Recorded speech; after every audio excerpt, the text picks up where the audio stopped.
Hello guys, quick video about Desquamative Gingivitis, which is actually a clinical reaction pattern rather than a distinct disease.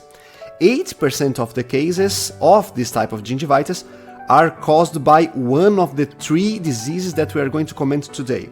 The first one you are seeing on the screen, it's Lichen Planus, you are seeing on the screen now. The others are mucous membrane pemphigoid or even Pemphigus vulgaris. But there are other pathologies that can also manifest as this intense painful gingival erythema and desquamation.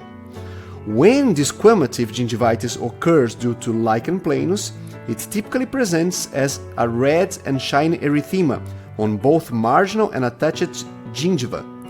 The key diagnostic aspect is the presence of the Wickham's striae, and those are fine white and reticular lines at the periphery of the desquamated areas or even on the adjacent buccal mucosa.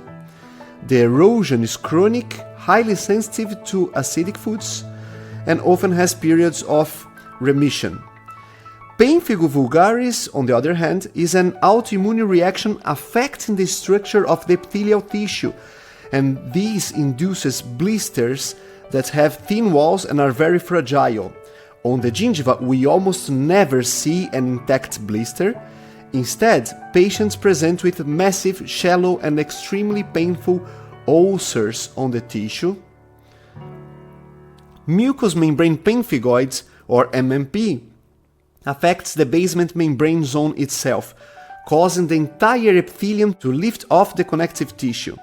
On the gingiva, this creates relatively tense vesicles or bullae that can actually remain intact for a short period before rupturing to leave raw, bleeding and high painful desquamated surfaces.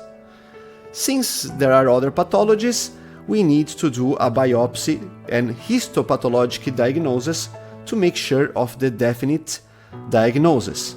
See you guys very soon.